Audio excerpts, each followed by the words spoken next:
टूनी चिड़िया और टुन्नू चिड़िया एक गरीब पक्षी थे। टूनी चिड़िया अपने घर में ही मिट्टी के छोटे छोटे खिलौने और घोंसलों की सजावट का सामान बनाती थी और टुन्नू चिड़िया जंगल में घूम घूम कर उन्हें बेचा करता था। एक दिन टूनी चिड़िया अपने पति से कहती है, बहुत दिन हो गए, हम अपनी बच्चियों के लिए कुछ भी नहीं लाए।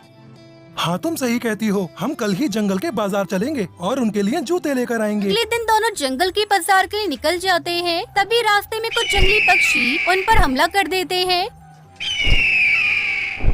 और उन दोनों की वही मौत हो जाती है। टुन्नू और टूनी की मौत के बाद उनकी दो छोटी छोटी बेटियां टुनटुनी और पिंकी चिड़िया अनाथ हो गयी। पिंकी चिड़िया बहुत जोर जोर से रो रही थी। पिंकी, मैं हूँ ना तेरी बहन, तेरी दीदी है ना, तू परेशान मत हो। दीदी, अब हम क्या करेंगे, कहाँ जाएंगे और क्या खाएंगे? हमारे पास तो पैसे भी नहीं है। तू चिंता मत कर पिंकी, माँ के बनाए हुए कुछ मिट्टी के खिलौने और सजावट के सामान रखे हैं जो बाबा ने बेचे नहीं थे। उन्हें बेचने से पहले ही माँ और बाबा हमें अकेला छोड़ के चले गए। हम उन सभी सामान को बेचेंगे और उससे जो पैसे मिलेंगे उससे हम अपना खर्च चलाएंगे। ठीक दी।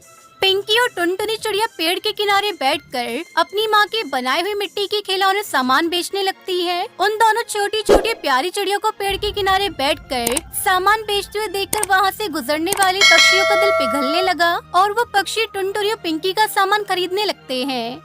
अरे बेटा, ये पेन स्टैंड कितने का है? 50 रुपए का है।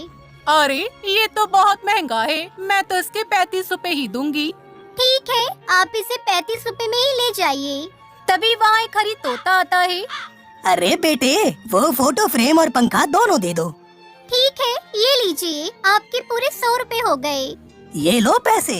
इस तरह से टुनटुनी और पिंकी चिड़िया की उस दिन ठीक ठाक कमाई हो गई थी। शाम को दोनों जब घोंसले में लौट कर आई तब पिंकी चिड़िया कमाए हुए पैसों को गिनने लगती है। दीदी, आज तो पूरे 400 रुपए की कमाई हुई है। हाँ पिंकी, आज तो ठीक ठाक कमाई हो गई है, लेकिन इतने से हमारा काम नहीं चलेगा। माँ के बनाए हुए सामान जल्दी ही खत्म हो जाएंगे। हमें जल्दी ही सोचना होगा कि सामान खत्म होने के बाद हम क्या करेंगे, क्योंकि तब हमारे पास बेचने के लिए कुछ भी नहीं होगा।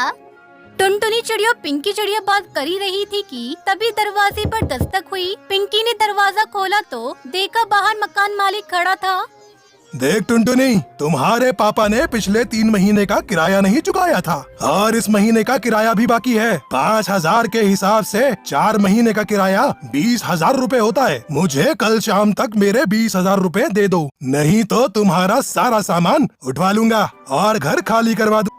अंकल, आपको तो पता है कि हम अनाथ हो गए हैं। हमारा इस दुनिया में कोई नहीं है। इतनी बड़ी रकम हम कहां से लाएंगे? हमें थोड़ा समय और दे दीजिए, हम थोड़ा थोड़ा करके आपका किराया चुका देंगे। तो ठीक है, आज से ही शुरुआत कर दो। लाओ आज के पैसे। फिर मकान मालिक टुनटुनी चिड़िया के हाथ से रुपए छीन लेता है। दूसरे दिन पिंकी और टुनटुनी ने मिट्टी का सामान बेचकर जो कमाया वो भी मकान मालिक ने किराए के नाम पर उनसे छीन लिया। दीदी, इस तरह से तो हम एक पैसा भी नहीं जोड़ पाएंगे। हमारे पास कुछ खाने के लिए भी पैसे नहीं हैं। मेरे मन में ख्याल है, हम कल करेंगे। क्या करेंगे दीदी? कल सुबह हम कपड़े और बेचने वाले सारे सामान लेकर यहाँ से निकल जाएंगे। पहले हम अपना सारा सामान बेच देंगे और फिर यहाँ लौट कर नहीं आएंगे। हम लोग अपने रहने का इंतजाम कहीं और कर लेंगे। इसमें हमें मकान मालिक को रुपए भी नहीं देने पड़ेंगे। तो क्या मकान मालिक को बिना बताए हम यहाँ से भागने वाले हैं? हाँ पिंकी, हमारे पास और कोई रास्ता भी नहीं है। लेकिन हम जाएंगे कहाँ दीदी? वो तो हम कल सोचेंगे। अभी खाना खाकर जल्दी सो जाते हैं, क्योंकि कल सुबह हमें यहाँ से जल्दी निकलना होगा। टुनटुनी चिड़िया खाना बनाती है और दोनों बहनें खाना खाकर सो जाती हैं। अगली सुबह टुनटुनी और पिंकी सारा सामान लेकर घर से निकल जाते हैं। वो दोनों पेड़ के किनारे बैठकर अपना सारा सामान बेचने लगती है। दीदी, आज तो हमें ये सारा सामान बेचना होगा, नहीं तो इन्हें कहाँ जाएंगे? हाँ पिंकी, अपना मिट्टी का बना ये सारा सामान बेच देंगे। सामान ज्यादा होने के कारण उन्हें बेचने में भी काफी समय लग गया और दोनों बहनों को पता ही नहीं चला कि कब रात हो गई। रात के 8 बज गए थे। दीदी, सारा सामान बिक गया है, अब हम दोनों को यहाँ से चलना चाहिए। हाँ पिंकी, आज तो खूब अच्छी कमाई हुई है। अब हम आज यही पेड़ पर सो जाते हैं। हम नदी पार जंगल में जाएंगे और वहीं पर रहेंगे। अगली सुबह दोनों बहनें नदी के पार वाले जंगल के लिए निकल जाती हैं। वहाँ पहुँचकर पिंकी चिड़िया टुनटुनी चिड़िया से कहती है, दीदी अब हम कहाँ रहेंगे? पिंकी तो फिक्र मत, वो देख वहाँ मिट्टी रखी हुई है, अब इसी से हम अपने लिए मिट्टी का घर बनाएंगे। लगभग 3 दिन की मेहनत के बाद पिंकी और टुनटुनी चिड़िया ने अपने लिए एक मिट्टी का घर बना लिया था, जो देखने में बहुत ही सुंदर लग रहा था। दीदी हमारा ये मिट्टी का घर कितना सुंदर है ना? हाँ पिंकी, ये घर हमारे पुराने घर से भी ज्यादा सुंदर है और इस घर में रहने के लिए हमसे कोई किराया भी नहीं मांगेगा।